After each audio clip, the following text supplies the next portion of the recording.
السلام علیکم۔ آج کی کہانی تھوڑی مختلف ہے۔ یہ سبق آموز بھی ہے اور پراسرار بھی۔ کہانی پسند آئے تو ہماری حوصلہ افزائی کے لیے لائک اور سبسکرائب ضرور کیجیے گا۔ کہانی کو شروع کرتے ہیں۔ وہ دونوں جڑواں بہنیں تھیں، ایک جیسے بال، ایک جیسی ناک، بالکل ایک جیسی شکلیں۔ کبھی کبھی تو ماں بھی فرق نہیں کر پاتی۔ ان کی پہلی سالگرہ بڑی دھوم دھام سے ہوئی۔ ایک جیسے لباس میں وہ دو گڑیائیں لگ رہی تھی۔ پھر ان کی ماں نے ہر سالگرہ پہ ان کے لیے لباس مختلف رکھنے شروع کر دیے۔ دیکھتے ہی دیکھتے عائزہ اور ردا 5 سال کی ہو گئیں۔ دونوں ایک دوسرے کا عکس تھی، لیکن اب ایک فرق آ گیا تھا جس سے پتہ چل جاتا کون عائزہ ہے اور کون ردا۔ عائزہ کی زبان میں ہکلاہٹ تھی، جبکہ ردا عائزہ کے مقابلے میں تیز تھی۔ ردا اپنی ہکلاہٹ کی وجہ سے دب جاتی تھی، کچھ سمجھ نہیں آتا تو رونا شروع کر دیتی، جبکہ ردا فر بولتی۔ یہ ایک واضح فرق تھا۔ ابا کا کاروبار اب ترقی کر رہا تھا۔ ان کی 5ویں سالگرہ پر ان کے والدین نے یہ گھر لیا تھا۔ گھر کافی بڑا تھا۔ پہلے والے مالک کے مکان اپنا کچھ سامان بھی چھوڑ گئے تھے۔ کافی سامان گھر میں بکھرا ہوا تھا، کافی سارا چھت پر بنے اسٹور میں پڑا تھا۔ ابھی ان کو اس گھر میں آئے 3را دن تھا۔ دوپہر کا وقت تھا، ماں کچن میں تھی۔ دونوں بہنیں کھیل رہی تھیں۔ کھیلتے کھیلتے ردا نے عائزہ سے گڑیا چھین کر اس کو دھکا دے دیا۔ عائزہ دور جا گری اور رونے لگی۔ ردا عائزہ کے رونے سے ڈر کر جو بھاگی تو صحن میں رکھا تختہ ردا کے اوپر گر گیا اور وہ دب گئی۔ عائزہ اپنا رونا دھونا بھول کر بھاگ کر آئی اور ردا کو نکالنے کی کوشش کرنے لگی۔ وہ لکڑی کا تختہ بچی سے کہاں اٹھتا۔ کچن دور تھا۔ وہ ماں کو بلانے بھاگی، ہکلاتے ہکلاتے اپنی بات بتا ہی دی۔ ردا کو جب نکالا گیا تو اس کو چوٹ تو آئی تھی، لیکن بڑا نقصان نہیں ہوا تھا۔ ردا نے تو باہر آتے ہی شور مچا دیا، مجھے عائزہ نے گرایا، عائزہ نے گرایا۔ عائزہ کی ماں نے اس کو 2 تھپڑ لگائے۔ وہ بیچاری ہکا بکا رہ گئی۔ ابا نے بھی ڈانٹا۔ وہ صحن میں آ کر بے آواز رو رہی تھی۔ اسے پتہ نہیں تھا کہ کوئی اسے دیکھ رہا ہے۔ دونوں بچیاں اب 6 سال کی ہو گئی تھیں۔ ان کے والدین کے گھر میں نئے مہمان کی آمد تھی۔ ماں کی طبیعت کچھ ٹھیک نہیں تھی۔ اس نے ان دونوں کو سلانے لٹایا، لیکن ان سے پہلے خود ہی بے خبر سو گئی۔ بچے تو شرارتی ہوتے ہیں۔ ماں کے سوتے ہی دونوں بچیاں کھلونے اٹھائے باہر آ گئیں اور کھیلتے کھیلتے چھت پر جا پہنچی۔ چھت پر جو اسٹور تھا اس کے دروازے کی چٹکنی ٹوٹی ہوئی تھی۔ چھوٹے چھوٹے کام التوا کا شکار تھے، کیونکہ ابا کاروبار کی وجہ سے بے حد مصروف تھے۔ ردا نے عائزہ کو دھکا دیا۔ وہ اکثر ایسا کرتی تھی۔ عائزہ اسٹور کے دروازے سے ٹکرا کر اندر جا گری۔ عائزہ کے گرنے سے ردا ڈر کر بھاگ گئی۔ وہاں عائزہ کا سر جس چیز سے ٹکرایا وہ کوئی نرم ملائم سی چیز تھی۔ عائزہ نے غور سے دیکھا۔ وہ ایک عورت کا ہاتھ تھا، خوبصورت سی عورت، لیکن اس کا آدھا چہرہ چھپا ہوا تھا۔ اس کے چہرے پر ایک مہربان تاثر تھا۔ عائزہ پہلے تو ڈر گئی، لیکن اس کے چہرے کی نرم تاثر نے جیسے ڈر بھلا دیا۔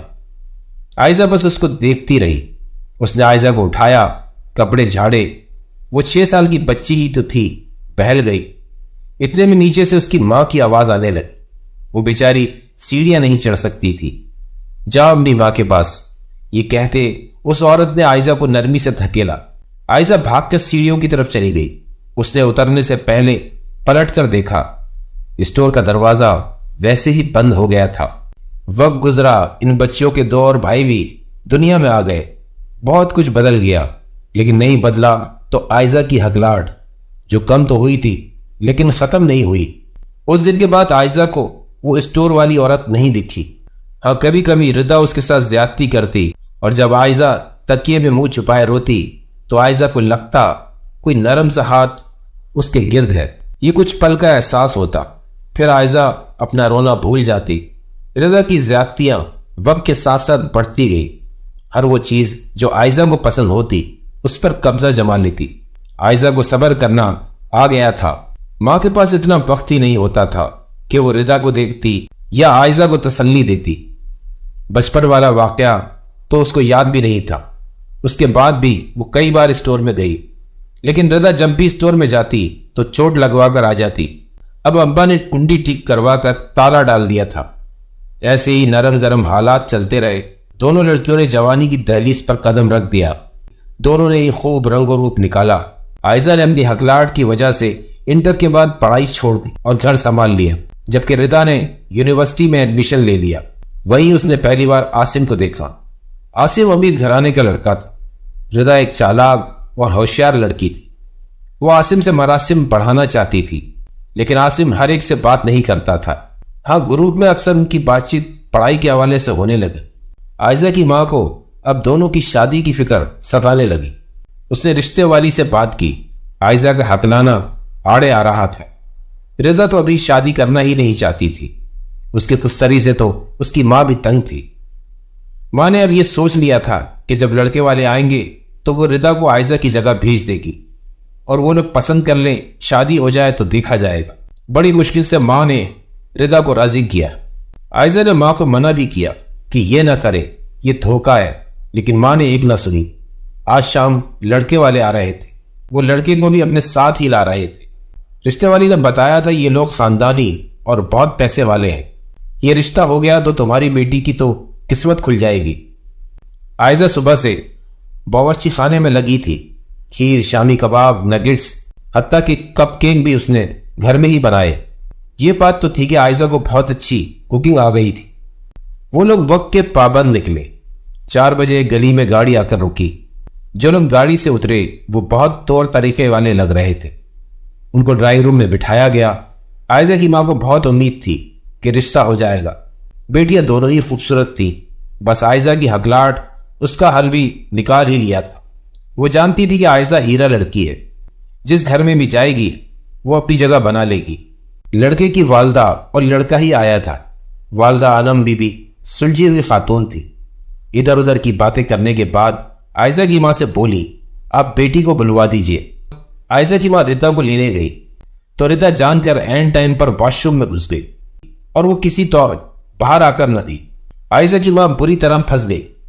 دروازہ بھی نہیں پیٹ سکتی تھی۔ مجبوراً انہیں عائزہ کو ہی مہمانوں کے سامنے لانا پڑا۔ عاصم نے ایک نظر عائزہ کو دیکھا تو دیکھتا ہی رہ گیا۔ وہ اس کو ردا سمجھا۔ اس کو سمجھ نہیں آیا کہ اس کو عائزہ کیوں کہا جا رہا ہے، لیکن وہ چپ تھا۔ علم بی بی کو بھی عائزہ بہت پسند آئی۔ عائزہ بہت کنفیوز ہو رہی تھی اور اس کے ہاتھوں میں ٹھنڈے پسینے آ رہے تھے۔ علم بی بی نے سوالات شروع کیے، بیٹا آپ نے انٹر کے بعد کیوں پڑھائی چھوڑ دی؟ عاصم چونک گیا۔ عائزہ نے بولنا چاہا لیکن بول نہیں پا رہی تھی۔ اس کے دل کی دھڑکن بہت تیز ہو رہی تھی۔ عائزہ کی ماں کا بھی چہرہ فنگ ہو رہا تھا۔ اچانک عائزہ کو ایسا لگا وہی نرم سا ہاتھ اس کے گرد ہے، اور پھر اس نے بولنا شروع کیا۔ وہ بہت سمجھداری سے نبیت الانداز میں بات کر رہی تھی۔ اس کی ماں بھی حیران تھی۔ یقین نہیں آ رہا تھا کہ یہ عائزہ ہے۔ جب اس کو یقین ہو گیا کہ عائزہ اب نہیں ہکلائے گی تو وہ بھی باتوں میں شامل ہو گئی۔ تھوڑی ہی دیر میں عائزہ اٹھ کر اندر چلی گئی۔ باتوں باتوں میں عائزہ کی ماں نے بتایا ان کی ایک اور بیٹی ہے۔ عائزہ کی جڑواں بہن بالکل عائزہ جیسی ہے، یونیورسٹی میں پڑھتی ہے۔ آج وہ گھر پر نہیں ہے۔ عاصم کی الجھن دور ہو گئی۔ عائزہ کی ماں نے تو یہ سوچ کر ذکر کیا تھا کہ انم بی بی کا ایک بیٹا اور بھی ہے جو کینیڈا میں رہتا ہے۔ اگر ان کو عائزہ پسند آئی ہے تو ردا بھی پسند آ جائے گی۔ رشتے والی نے بتایا تھا اندر کی بات ہے کہ وہ کینیڈا والے بیٹے کے لیے بھی لڑکیاں دیکھ رہی ہیں، لیکن ابھی عاصم کی ہی شادی کریں گی۔ عاصم کو عائزہ اچھی لگی۔ اس نے ماں کو مثبت اشارہ دیا۔ انم بی بی خوش ہو گئی اور ان کو اگلے ہفتے اپنے ہاں مدعو کر گئی۔ عائزہ کمرے میں داخل ہوئی۔ ردا آرام سے لیٹی چپس کھا رہی تھی۔ ہاں بھائی، ان لوگوں کو پتہ چل گیا کہ تمہارے سگنل رک رک کر آتے ہیں، ردا مذاق اڑانے والے انداز میں بولی۔ عائزہ نے کوئی جواب نہ دیا۔ ایک دم عائزہ کی ماں دروازہ کھول کر اندر داخل ہوئی۔ وہ رو رہی تھی۔ انہوں نے عائزہ کا ماتھا چوم لیا۔ مبارک ہو بیٹا، وہ لوگ تمہیں پسند کر گئے ہیں۔ تمہارے ابا آ جائے تو ہم اگلے ہفتے ان کے گھر جائیں گے۔ میں اپنی بیٹی کا چٹ منگنی پنڈ بیاہ کروں گی۔ ماں تو خوشی میں عائزہ کی ہکلاہٹ ہی بھول گئی، یا وہ یاد ہی نہیں کرنا چاہتی تھی۔ انہوں نے اس کو پسند کر لیا۔ ردا حیرانی سے اٹھ کر بیٹھ گئی۔ کیسے؟ ردا آنے دو، آج تمہارے ابا کو میں بتاؤں گی کیا حرکت کی ہے تم نے۔ کوئی بہن ایسا بھی کرتی ہے؟ تم نے کوئی کسر نہیں چھوڑی تھی، لیکن اللہ نے میری سن لی۔ میں کل ہی لحاظ بانٹوں گی۔ ماں کو غصہ بھی آ رہا تھا، وہ رو بھی رہی تھی۔ چودھری کا چاند چمک رہا تھا، روشنی چھن چھن کر آ رہی تھی۔ سارے کمروں کی لائٹس آف ہونے کے باوجود ٹھنڈی سی روشنی پھیلی ہوئی تھی۔ عائزہ کی آنکھوں سے نیند کوسوں دور تھی۔ وہ آج شام کا واقعہ یاد کر رہی تھی۔ اس کو خود سمجھ نہیں آ رہا تھا یہ کیا ہوا ہے، لیکن یہ احساس ہو رہا تھا کہ وہ نرم سا ہاتھ ہمیشہ اس کے ساتھ رہا ہے۔ شام کے بعد سے عائزہ نے کسی سے بات نہیں کی۔ اس کو ڈر تھا کہ وہ ہکلاہٹ پھر سے نہ آ جائے، اسی وجہ سے وہ بول ہی نہیں رہی تھی۔ باہر کچھ کھڑکا سا ہوا، کہیں بلی تو نہیں، یہ سوچتے ہوئے عائزہ تیزی سے اٹھ کر باہر گئی۔ سناٹا تھا، کوئی نہیں تھا، سب لوگ بے خبر سو رہے تھے۔ وہ اندر جانے لگی تو کھڑکا اس کو چھت پر سے سنائی دیا۔ وہ بنا سوچے سمجھے چھت پر آ گئی۔ اسے اسٹور کے دروازے کی چٹخنی ویسی ہی اٹکی نظر آئی جیسے ان کے بچپن میں ہوتی تھی۔ دروازے کی کھلی درز سے کچھ روشنی سی آ رہی تھی۔ عائزہ تجسس سے آگے بڑھی، دروازے پر ہاتھ رکھا تو دروازہ کھڑن کی آواز کے ساتھ چرچراتا ہوا کھل گیا۔ عائزہ کو کچھ بھولا بسرا یاد آ رہا تھا۔ عائزہ آہستگی سے اندر داخل ہوئی۔ گرمیوں کے دن تھے لیکن اسٹور میں بہت ٹھنڈک تھی۔ وہ اندر داخل ہوئی اور بلا ارادہ سامان کا جائزہ لینے لگی۔ سامان بھرا ہوا تھا، وقت کے ساتھ ساتھ سامان میں اضافہ ہی ہوا تھا۔ اس نے آہستہ آہستہ سامان کو ترتیب سے رکھنا شروع کر دیا۔ بہت دھول مٹی تھی۔ اچانک عائزہ کو کھانسی کا دورہ اٹھا، شاید مٹی کی وجہ سے۔ قریب تھا کہ کھانسی اس کو بے حال کر دیتی۔ وہی نرم سا ہاتھ عائزہ کو اپنے گرد محسوس ہوا۔ پانی پی لو عائزہ، ایک مہربان سی آواز آئی۔ عائزہ ایک دم پلٹی۔ ایک خوبصورت سی عورت جس کا آدھا چہرہ چھپا ہوا تھا ہاتھ میں پانی کا گلاس لیے کھڑی تھی۔ وہ عورت عائزہ کو کچھ جانی پہچانی سی لگی۔ عائزہ کو اس سے کوئی خوف محسوس نہیں ہو رہا تھا، بلکہ یہ بات جیسے اس کے ذہن میں تھی کہ یہ عورت ہمیشہ سے یہاں رہتی آئی ہے، آس پاس۔ ہاں، آج ایک لمبے عرصے کے بعد سامنے آئی ہے۔ عائزہ نے پانی پی لیا۔ آپ یہاں، اس نے بولنا شروع کیا تو وہ ہکلاہٹ اس کے لہجے میں نہیں تھی۔ ہاں میں عائزہ، تم جانتی ہو نا مجھے، بچپن سے تمہارے ساتھ ہوں۔ میں تمہارے لیے بہت زیادہ تو کچھ نہیں کر سکی، لیکن ہمیشہ تمہارے ساتھ کھڑی ہوں۔ جی آپ یہی رہتی ہیں؟ وہ مسکرائی۔ تم نے غور کیا تم بات کرنے میں ہکلائی نہیں ہو۔ ہاں یہ آپ نے کیا ہے نا؟ عائزہ نے پوچھا۔ وہ عورت کچھ نہ بولی۔ عائزہ جب تم چھوٹی تھی نا اور تمہاری بہن نے تمہیں گرایا تھا اور تم کو شاید یاد بھی نہ ہو، جب میں نے تمہیں دیکھا تھا تو تم مجھے بہت معصوم لگی۔ تم واقعی معصوم ہو۔ میں یہاں کافی زمانے سے رہ رہی ہوں، ہمیں اجازت نہیں ہوتی سامنے آنے کی، لیکن تمہارے لیے یہ میں نے کیا ہے۔ اب تم نے میرا ایک کام کرنا ہے۔ تم یہ تو سمجھ گئی ہو کہ میں تمہاری دنیا کی نہیں ہوں۔ تم کو مجھ سے ڈرنے کی ضرورت نہیں۔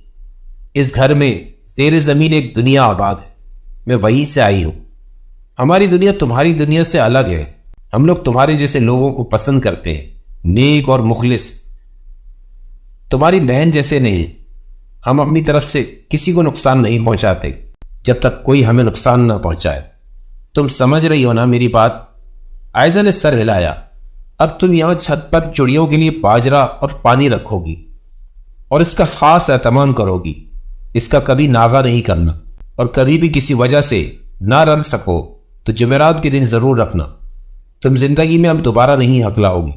یہ کہتے ہوئے وہ عورت مسکرائی۔ عائزہ دانہ رکھنا کبھی نہ چھوڑنا۔ عائزہ نے اسبات میں سر ہلایا۔ پھر عائزہ کو لگا کوئی اسے بلا رہا ہے۔ اب تم جاؤ، یہ ہماری آخری ملاقات ہے، لیکن ہاں میں ہمیشہ تمہارے ساتھ رہوں گی۔ آپ کا نام کیا ہے؟ عائزہ نے جلدی سے پوچھا۔ اس عورت نے کوئی جواب نہیں دیا، ایک دم جیسے وہ عورت سامنے سے غائب ہو گئی۔ وہ روشنی بھی چلی گئی۔ اسٹور میں اندھیرا چھا گیا، بس چاند کی روشنی تھی۔ عائزہ باہر آ گئی۔ اس کا دل تیز تیز دھڑک رہا تھا۔ وہ جلدی جلدی سیڑھیاں اترتی نیچے آئی۔ حمزہ نیچے صحن میں کھڑا تھا۔ آپ کہاں تھی؟ مجھے بہت بھوک لگ رہی ہے۔ اچھا چلو میں تمہیں بریڈ پر جیم لگا دیتی ہوں۔ عائزہ حمزہ کے ساتھ کچن میں چلی گئی۔ سارا گھر حیران اور خوش تھا۔ عائزہ کی کایا پلٹ گئی تھی۔ وہ سارا دن چہکتی پھرتی اس نے چڑیوں کا دانہ رکھنا شروع کر دیا تھا۔ اگر کوئی خوش نہ تھا تو وہ تھی ردا۔ آج کل ردا کی یونیورسٹی کی چھٹیاں تھیں۔ وہ دن چڑھے تک سوتی رہتی اور جب اٹھتی تو عائزہ کو دوڑاتی، مجھے ناشتہ بنا دو، میرے سر میں تیل لگا دو، یا اس کے کاموں میں نقص نکالتی۔ جب وہ کسی سہیلی کی یہاں چلی جاتی تو عائزہ بھی سکون کا سانس لیتی۔ وہ اب بھی رضا سے دبتی تھی۔ آج ہفتہ تھا، گھر میں تیاری چل رہی تھی لڑکے والوں کے یہاں جانے کی۔ اماں ابا کا ارادہ تھا کہ ہاں کر کے ہی آئیں گے۔ رضا کو بھی ساتھ چلنے کو کہا۔ پہلے تو اس نے منع کر دیا، لیکن این ٹائم پر پتہ نہیں کیا سوچ کر تیار ہو گئی۔ یہ لوگ مقررہ وقت پر ان لوگوں کے گھر پہنچ گئے۔ ساحل سمندر کے قریب بنے اس خوبصورت گھر کی لوکیشن دیکھ کر ہی رضا حیران ہو گئی۔ اتنے بڑے لوگ، کیا دکھا ان کو عائزہ نے؟ دروازے پر ہی انم بی بی اور کچھ رشتہ دار خواتین نے ان کا استقبال کیا۔ رضا کو دیکھ کر تو انم بی بی بھی حیران رہ گئی۔ اتنی مماثلت، بالکل ایک جیسی۔ مہمانوں کو بڑی عزت و احترام سے بٹھایا گیا اور خاص کر خاطر تواضع کی گئی۔ انم بی بی بیوہ خاتون تھی۔ عاصم ان کا بیٹا تھا۔ چھوٹا بیٹا کینیڈا میں زیر تعلیم تھا۔ انم بی بی نے عاصم کو عائزہ کے والد سے ملنے کے لیے بلایا۔ عاصم جیسے ہی ڈرائنگ روم میں داخل ہوا، کولڈ ڈرنک پیتی رضا کو جھٹکا لگا۔ اس کو اپنی آنکھوں پہ یقین نہ آیا۔ عاصم نظر جھکا کر عائزہ کے والد سے احترام سے مل رہا تھا۔ رضا کو دیکھا تو مسکرا کر سلام کیا۔ رضا کو تو جیسے صدمہ لگ گیا کہ عائزہ نے اس کے ناک کے نیچے اتنا بڑا ہاتھ کیسے مار لیا۔ وہ پھر سارا وقت چپ رہی۔ عائزہ کے والدین نے عائزہ کے لیے ہاں کر دی اور منہ میٹھا کرایا گیا۔ چاند کی تاریخوں کی وجہ سے عائزہ اور عاصم کا نکاح 15 دن بعد رکھ لیا گیا۔ 1 ماہ بعد چھوٹا بھائی آ رہا تھا۔ باقاعدہ رخصتی اس کے آنے پر رکھی گئی۔ یہ لوگ شام ڈھلے ہنستے مسکراتے گھر لوٹ آئے۔ گھر آ کر رضا کمرے میں بند ہو گئی۔ صبح رضا کی آنکھ شور سے کھلی۔ وہ غصے میں اٹھ کر باہر آئی۔ علی اور حمزہ عائزہ کو چھیڑ رہے تھے۔ عائزہ دھیمے دھیمے مسکرا رہی تھی۔ اماں ابا ناشتہ کر رہے تھے۔ شادی کی تیاریوں کے حوالے سے ڈسکشن چل رہا تھا۔ انم بی بی نے کسی بھی طرح کے جہیز کے لیے صاف منع کر دیا تھا۔ اتنے بڑے لوگ ہیں، کوئی نخرہ نہیں۔ عائزہ کے ابا متاثر کن لہجے میں بول رہے تھے۔ رضا یہ سب خاموشی سے دیکھ رہی تھی۔ اس کے ذہن میں بہت کچھ چل رہا تھا۔ اچانک آگے بڑھی، اس نے زور زور سے بولنا شروع کر دیا۔ سب پریشان ہو کر اس کے پاس آئے۔ اماں، یہ عاصم میری ہی یونیورسٹی میں پڑھتا ہے، 1 نمبر کا چکر باز لڑکا ہے۔ کل تو میں نے کچھ نہ کہا، لیکن اب میں چپ نہیں رہ سکتی۔ میں اپنی بہن کی زندگی برباد نہیں ہونے دوں گی۔ اب اماں ابا حیران، یہ کیا ماجرا ہے؟ ابا نے پہلے تو رضا کو چپ کرایا، پھر اس کو پیار سے سمجھایا۔ بیٹا، تم نے ہمیں بتا دیا، اچھا کیا، ہم اپنے طور میں معلومات کرائیں گے۔ یہ خاندانی لوگ ہیں، ہو سکتا ہے تمہیں کوئی غلط فہمی ہوئی ہو۔ ابا نہیں، آپ ابھی ان لوگوں کو منع کریں۔ اسی وقت میں کہہ رہی ہوں نا۔ رضا نے تو واہی تباہی ڈال دی کہ ابا کو اس کے آگے ہار مانتے بنی۔ اماں سے کہا، تم ان لوگوں کو مناسب طریقے سے بہانہ بنا کر منع کر دو۔ عائزہ خاموشی سے اپنے کمرے میں چلی گئی۔ اماں بیچاری چپ، کیا کرے کیا نہ کرے۔ آخر کار تھکے تھکے قدموں سے کمرے میں گئیں۔ فون اٹھانے ہی والی تھی کہ انم بی بی کی کال آ گئی۔ لہجے کو حشاش بناتے ہوئے سلام دعا کی۔ دوسری طرف سے جو انہوں نے کہا، اماں سٹپٹا گئی۔ وہ اپنے کینیڈا والے بیٹے کے لیے رضا کا ہاتھ مانگ رہی تھی۔ وہ دونوں لڑکیوں کو اپنے گھر کی بہو بنانا چاہ رہی تھی۔ اماں نے کچھ وقت مانگا، ابا سے مشورہ کیا، وہ بھی چپ ہو گئے۔ لوگ اچھے تھے، دونوں بیٹیوں کے فرض سے سبکدوش ہو جاتے۔ ابا نے اپنے طور پر تحقیق کرنے کا فیصلہ کیا۔ 2 دن میں انہوں نے عاصم کے بارے میں جس سے بھی پوچھ گچھ کی، مثبت جواب آیا۔ ابا نے رضا کو بلایا، اس کو پیار سے سمجھایا، بیٹا تم کو کوئی غلط فہمی ہوئی ہے، وہ تو اپنے کینیڈا والے بیٹے کے لیے بھی تمہارا ہاتھ مانگ رہے ہیں۔ رضا تو سعادت مند بن گئی۔ امیر شوہر، وہ بھی کینیڈا کی زندگی، یہاں رکھا ہی کیا ہے؟ ہو سکتا ہے مجھے کوئی غلط فہمی ہو گئی ہو۔ رضا کے دل میں تو لڈو پھوٹ رہے تھے۔ 15 دن بعد عائزہ کا نکاح تھا، اور پھر رضا کی منگنی عائزہ کی رخصتی کے ساتھ ہی ان کے بیٹے کے آنے پر رکھی گئی تھی۔ وہ چھوٹے والے کی شادی کچھ عرصے بعد کرنا چاہ رہے تھے۔ 15 دن بعد عائزہ کا نکاح بخیر خوبی ہو گیا۔ عائزہ بہت خوش تھی۔ اب تو عاصم سے فون پر بھی بات ہو جاتی۔ چند ہی دنوں میں دونوں میں بہت انڈرسٹینڈنگ ہو گئی۔ آخر کار وہ دن بھی آ گیا کہ انم بی بی کا کینیڈا والا بیٹا پاکستان آ پہنچا۔ انم بی بی عاصم اور اپنے چھوٹے بیٹے کے ساتھ عائزہ کے گھر ملنے آئی۔ اماں ابا نے خوشی سے استقبال کیا، ڈرائنگ روم میں بٹھایا۔ انم بیوی کچھ چپ چاپ لگ رہی تھی۔ عائزہ بھی ملنے کے لیے آئی۔ ردا دروازے کی آڑ سے اپنے ہونے والے شوہر کو دیکھ رہی تھی۔ ابھی تک تو بس تصویر ہی دیکھی تھی، آج باقاعدہ دیکھا۔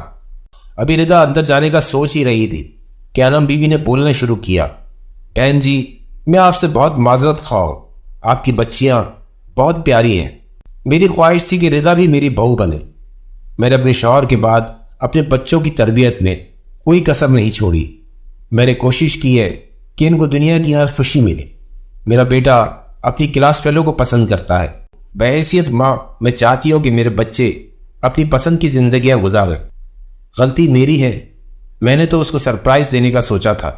اگر میں نے اس کو پہلے ہی بتا دیا ہوتا تو یہ نہ ہوتا جو ہوا۔ میں کبھی ردا کے لیے بات نہیں کرتی، میں بہت شرمندہ ہوں۔ اماں ابا ہکا بکا تھے۔ بولنے والی ان کی دوسری بیٹی کی ساس اور سامنے ہی داماد بیٹھا تھا۔ ابھی وہ کچھ بول ہی نہ پائے تھے کہ رضا چیختی چلاتی ڈرائنگ روم میں آ گئی۔ جھوٹ بولا تھا آپ نے، آپ لوگوں نے دھوکہ دیا۔ یہ عائزہ یہ مجھ سے نہیں جیت سکتی۔ عائزہ میں تمہیں نہیں چھوڑوں گی۔ رضا کی حالت جنونی ہو رہی تھی اور اس نے عائزہ کا گلا دبوچ لیا۔ وہ تو کسی کے قابو میں نہیں آ رہی تھی۔ عاصم اور ابا نے بڑی مشکل سے عائزہ کو چھڑوایا۔ اماں نے زبردستی ردا کو اوپر لے جا کر اسٹور میں بند کر دیا۔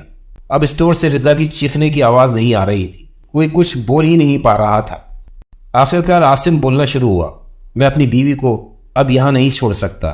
انکل رخصتی آج ہی ہوگی، ہم عائزہ کو لے کر جائیں گے۔ عائزہ اب تیاری کرے۔ عائزہ کچھ بولنا چاہ رہی تھی، ابا نے اشارہ کیا تو وہ خاموشی سے چلی گئی۔ اسی شام عائزہ رخصت ہو گئی۔ عاصم نے اس کو پھر میکے نہیں بھیجا۔ چند ہی دنوں میں شاندار سا ولیمہ کیا گیا۔ عائزہ نے تھوڑے ہی وقت میں سب کا دل جیت لیا۔ وہ اپنے سسرال جا کر بھی چھت پر باجرہ رکھنا نہ بھولی۔ ردا کا نفسیاتی علاج کرایا گیا، لیکن پھر بھی اس کو اکثر دورے پڑنے لگے۔